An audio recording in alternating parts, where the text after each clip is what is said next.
Hello there folks, welcome back to the Chap's Guide. My name is Ash and I am your host on this journey through men's style, self-development and personal grooming, and welcome to a wonderful sunny British afternoon when I'm going to answer a question from a viewer, and this is a question which each and every one of us will wrestle with on our journeys to becoming intentionally well-dressed men.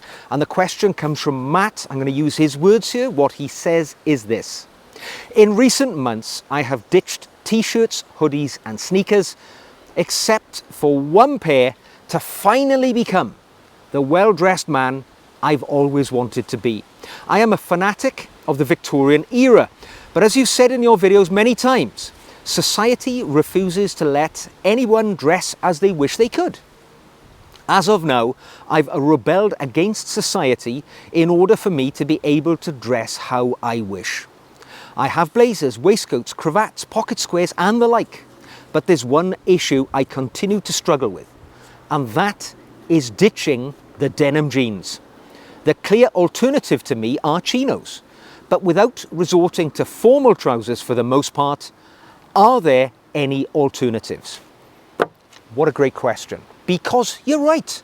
There comes a point in every well-dressed man's journey where he asks himself that very question. I've worn jeans. Everybody wears jeans. They are the uniform of the masses.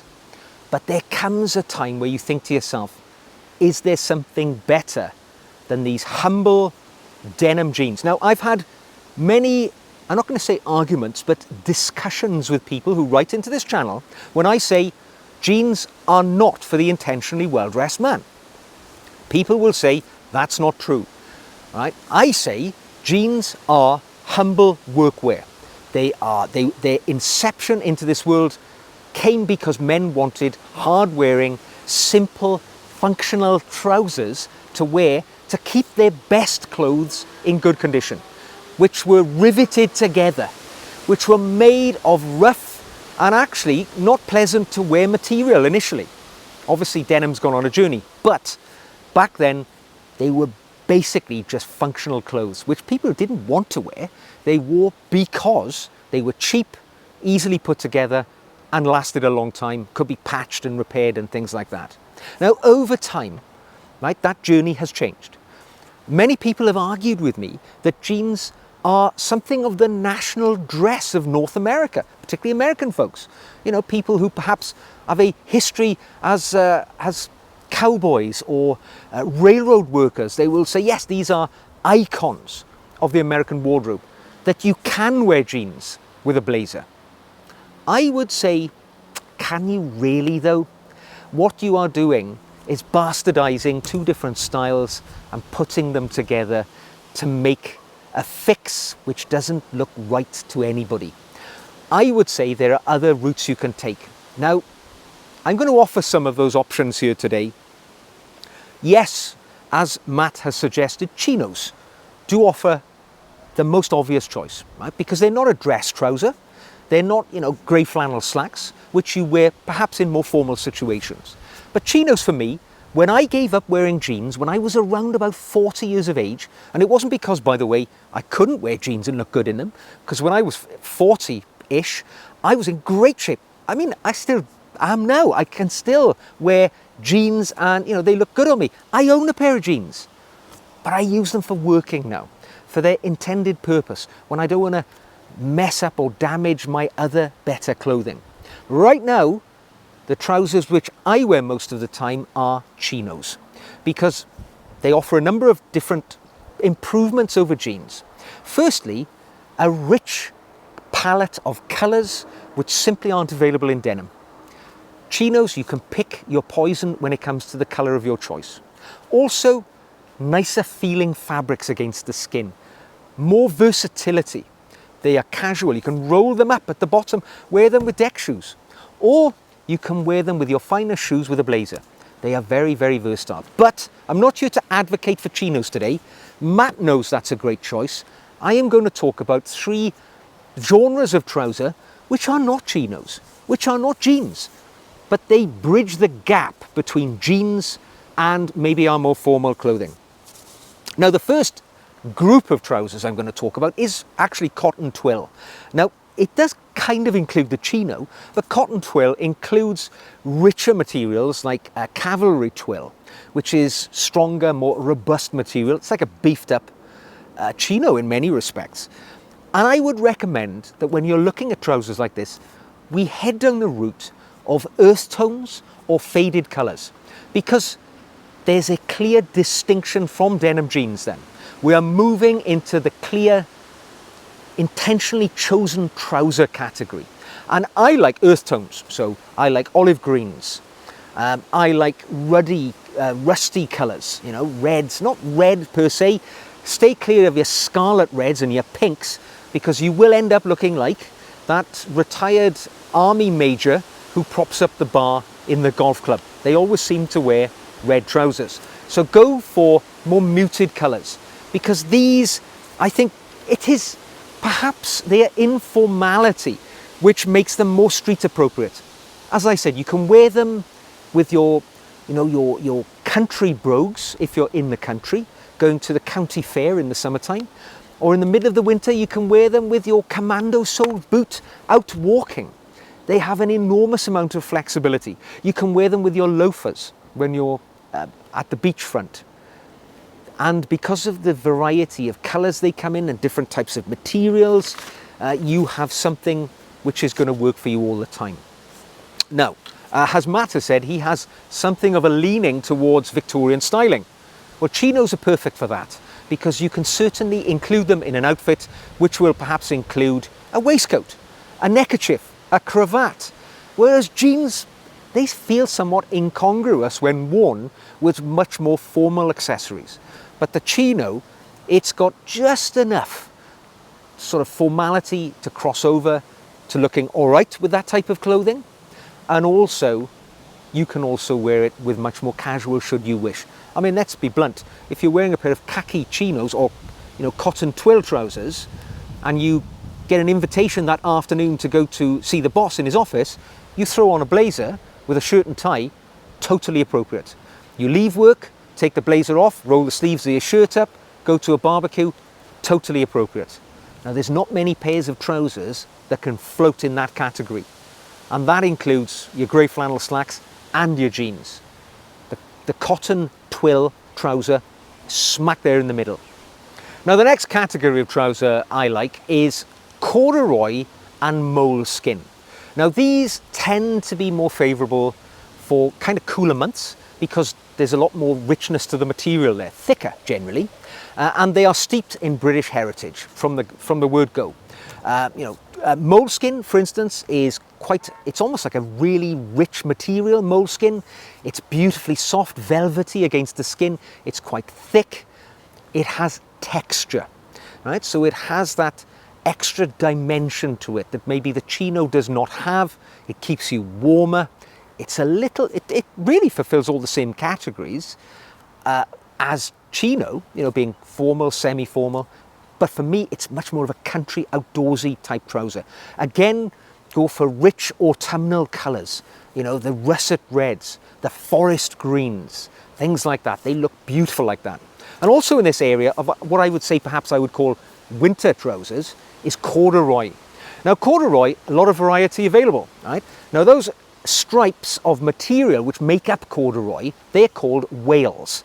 Not the type that swim in the sea, W-H-A-L-E-S, but W-A-L-E-S, whales, like the country that I'm from actually.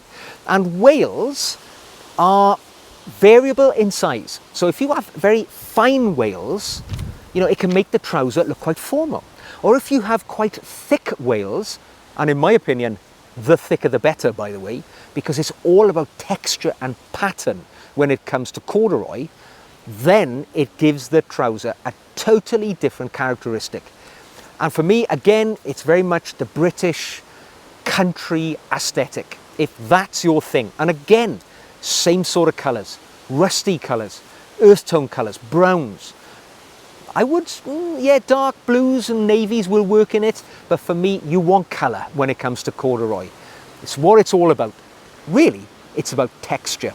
And it keeps you warm as well, because those big whales, they're great at insulation as well. Now, you can wear them with pretty much anything, but for me, I like wearing my corduroy with quality knitwear. Something like a shawl-collared cardigan with corduroy. On the coldest day of the year, button-down collar shirt, under that, at home, by the fire, looks fantastic. Or if you're going out to meet friends in a country pub with an open fire in the corner there, it's good enough for any scenario. Absolutely perfect. It does not sacrifice style one bit, and you bring all of those characteristics into the room when you dress in corduroy or moleskin. Now, my final category of trouser is left of centre. I don't know how else I could describe this.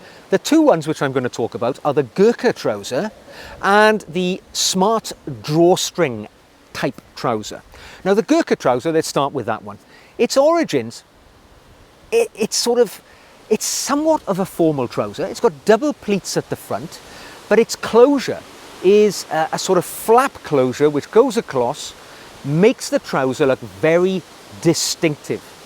You don't wear a belt with them generally. If you want to keep a Gurkha trouser up, they normally have side tabs, or if you really wanted, if you had a loose pair and you want to look stylish, get a pair of braces or suspenders. They're going to look great as well. But the Gurkha trouser, I think it brings so much drama to an outfit. They're infrequently seen on people these days, but very widely available. When I was doing a bit of research to answer this question, I looked online, and there are any number of companies and brands providing Gurkha trousers. And I think they bridge that gap again between formal and casual. Now, I don't think you could wear them with things like blazers and sports jackets. They've got a little bit too much informality for that. So again, good quality knitwear, or certainly in the summer months where you're not wearing a jacket, maybe you're just wearing a shirt of some kind. So you want a star turn for your outfit. Wearing a pair of Gurkha trousers, and I would say something in a khaki, in maybe a muted colour, a washed out colour, pastel colour, it's going to work very well. But because of the pleated front to them, and also that flap closure, they look really unusual. They're definitely going to grab compliments from people.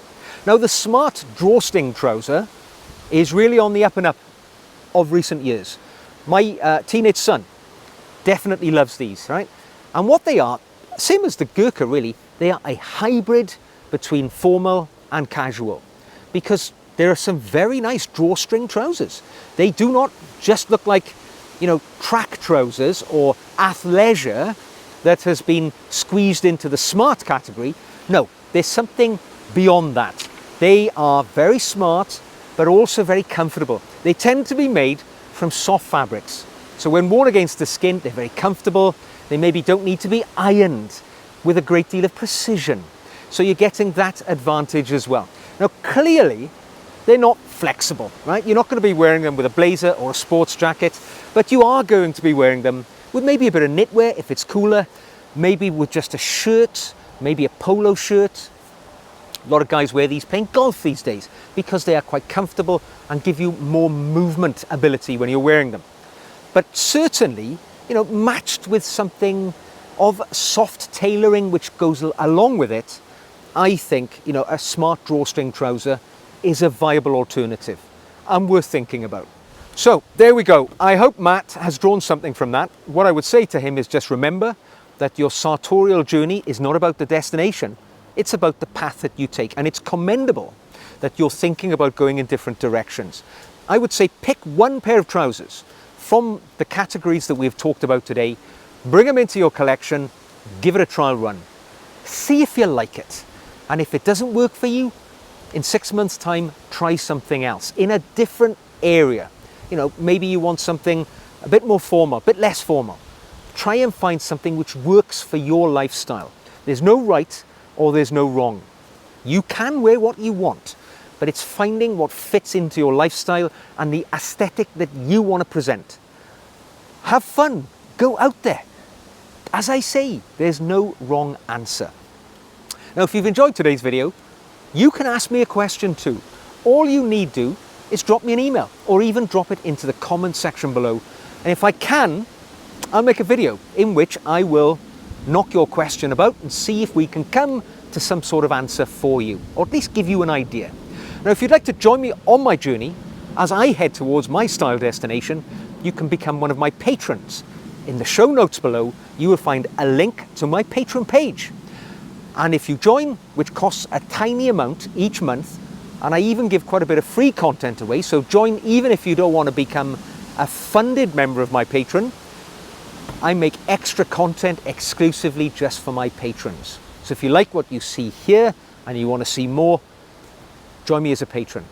So, until the next time we meet, choose your strides, enjoy them, and I'll see you again very soon.